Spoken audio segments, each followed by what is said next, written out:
Hai, Assalamualaikum warahmatullahi wabarakatuh. Apa kabar semuanya? Semoga kalian selalu sehat dimanapun kalian berada. Berbicara mengenai sejarah perjuangan Nabi Muhammad SAW, tak akan lepas dari pahit getir yang dirasakan beliau dan para sahabat ketika memperjuangkan Islam pada masa-masa awal. Hinaan, siksaan, bahkan ancaman pembunuhan dari kafir Quraisy selalu mereka dapatkan. Namun yang menjadi pertanyaan adalah, mengapa selepas hijrah seolah menjadi titik balik keberhasilan Rasulullah SAW dalam mendakwakan agama Islam? Dan sebenarnya strategi apa yang beliau terapkan hingga mampu meyakinkan orang-orang untuk memeluk agama Islam? Untuk mengetahui jawabannya, yuk simak terus video kita kali ini.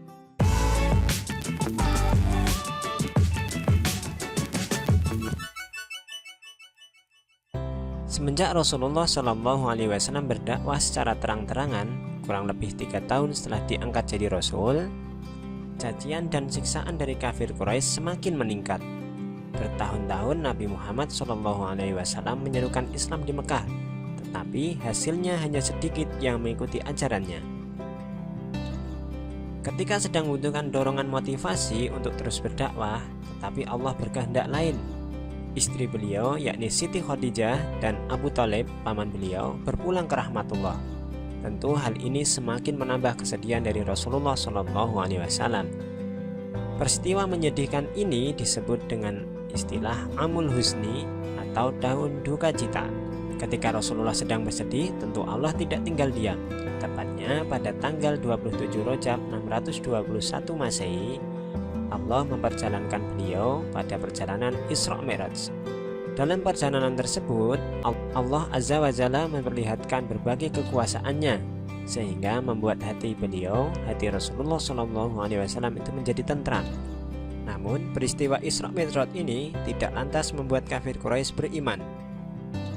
Bahkan mereka menganggap ini merupakan sebuah kebohongan yang besar, dan bahkan ada upaya pembunuhan terhadap Rasulullah SAW. Namun sebenarnya tanda-tanda keberhasilan Islam itu sudah ada sejak sebelum Rasulullah melakukan Isra Mi'raj, yakni tepatnya pada tahun 621 Masehi. Pada tahun tersebut Rasulullah SAW berjumpa dengan 6 orang Yathrib atau Madinah, yakni dari kabilah Khazraj. Mereka pun masuk Islam ketika berjumpa dengan Rasulullah SAW. Setahun berselang, salah satu dari mereka mengajak 6 orang lainnya untuk melakukan bai'ah Aqabah atau perjanjian Aqabah, yang isinya, kami tidak akan mempersekutukan Allah dengan suatu apapun. Kami tidak akan mencuri, berzina, dan membunuh anak-anak. Kami tidak akan saling memfitnah, dan kami tidak akan mendurhakai Nabi Muhammad SAW. Pada tahun 622 Masehi, orang Yathrib yang berjumlah 75 orang mengadakan bai'ah Aqabah yang kedua. Yang menjadi pertanyaan adalah, mengapa sih orang-orang Madinah begitu mudah menerima Islam dibandingkan orang-orang Mekah? Ternyata alasannya adalah kota Yathrib yang berpenduduk asli suku Aus dan Khazraj memiliki keyakinan akan datangnya Nabi begitu melekat, sehingga ketika berjumpa dengan Nabi Muhammad SAW yang memiliki kejujuran, kesopanan, dan akhlak yang mulia serta tanda-tanda kenabian lainnya, maka mereka tanpa ragu untuk mengakuinya. Kenyataan inilah yang membuat Nabi Muhammad SAW merasa sebagai sebuah sinyal bagus untuk menyelamatkan umatnya, sehingga beliau memerintahkan pengikutnya untuk berhijrah ke Madinah secara sembunyi-sembunyi. Tetapi Rasulullah SAW bersama Abu Bakar dan Ali bin Abi Thalib tetap tinggal untuk memantau situasi. Tentu saja rencana hijrah tersebut didengar oleh orang-orang Quraisy. Mereka mengutus para pemuda Quraisy yang kuat-kuat untuk mengepung rumah Rasulullah SAW.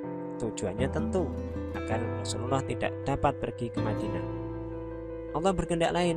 Allah menidurkan para pemuda tersebut sehingga Rasulullah dapat lari bersama Abu Bakar As-Siddiq. Dan ketika mereka terbangun, hanya ada Ali bin Abi Thalib yang sedang berada dalam tempat tidur Rasulullah SAW. Dalam kegelapan malam, Rasulullah Shallallahu Alaihi Wasallam ditemani Abu Bakar As-Siddiq melintasi jalan yang tidak biasa dilalui manusia. Ini merupakan strategi agar mereka tidak dapat diikuti oleh orang-orang Quraisy. Mereka sempat bersembunyi di Gua Thur kurang lebih 3 hari 3 malam. Dan hal ini hanya diketahui oleh Abdullah bin Abu Bakar dan kedua orang putrinya, yakni Aisyah dan Asma, serta pembantu mereka Amir bin Fuhairah. Ketika suasana telah tenang, mereka melanjutkan perjalanan menuju Yathrib. Abdullah bin Uraikid dari Bani Du'ail diminta sebagai penunjuk jalan. Mereka menuju ke arah selatan, menuju Tihama di dekat pantai Laut Merah. Sementara itu di tempat lain, orang-orang Quraisy mengadakan sayembara.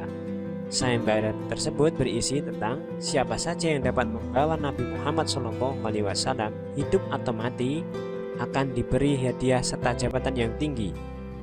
Salah satu pesertanya adalah Suraqah bin Malik. Dia langsung menuju tempat di mana sebelumnya ia telah mengetahui rombongan Rasulullah melewati tempat itu, dan benar adanya Rasulullah beserta rombongan sedang beristirahat di bawah pohon besar. Dengan semangat yang membara, ia segera memacu kudanya untuk mendekati rombongan Rasulullah Shallallahu Alaihi Wasallam. Namun atas kehendak Allah, kuda Suraqah bin Malik selalu tersungkur hingga 4 kali ketika berusaha mendekati Rasulullah.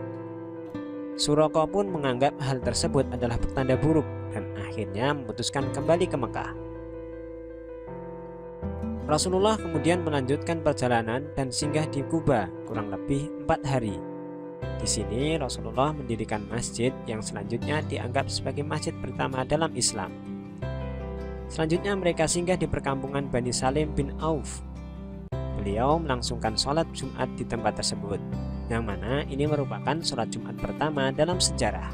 Setelah melalui perjalanan yang cukup panjang, akhirnya Rasulullah SAW tiba di Madinah, yakni tepatnya pada tanggal 12 Rabiul Awal tahun 622 Masehi.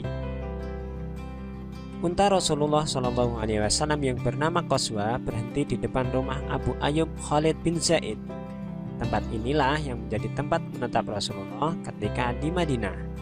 Ketika di Madinah, tentu Rasulullah tidak bersantai-santai. Akan tetapi Rasulullah segera menyusun program kerja, di antaranya membangun Masjid Nabawi, mempersaudarakan kaum Muhajirin dan Ansor, serta membuat perjanjian dengan penduduk Madinah, termasuk di dalamnya adalah penduduk Yahudi. Diawali membangun masjid terlebih dahulu.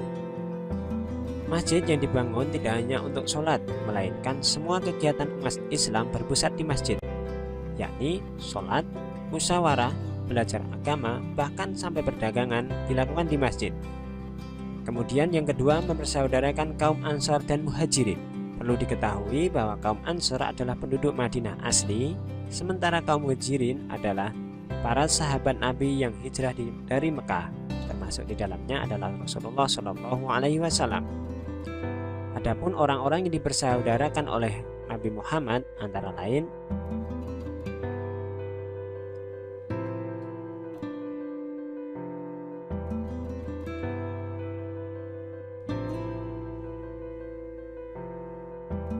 selanjutnya mengadakan perjanjian dengan penduduk Madinah yang disebut dengan Piagam Madinah. Adapun isi dari Piagam Madinah adalah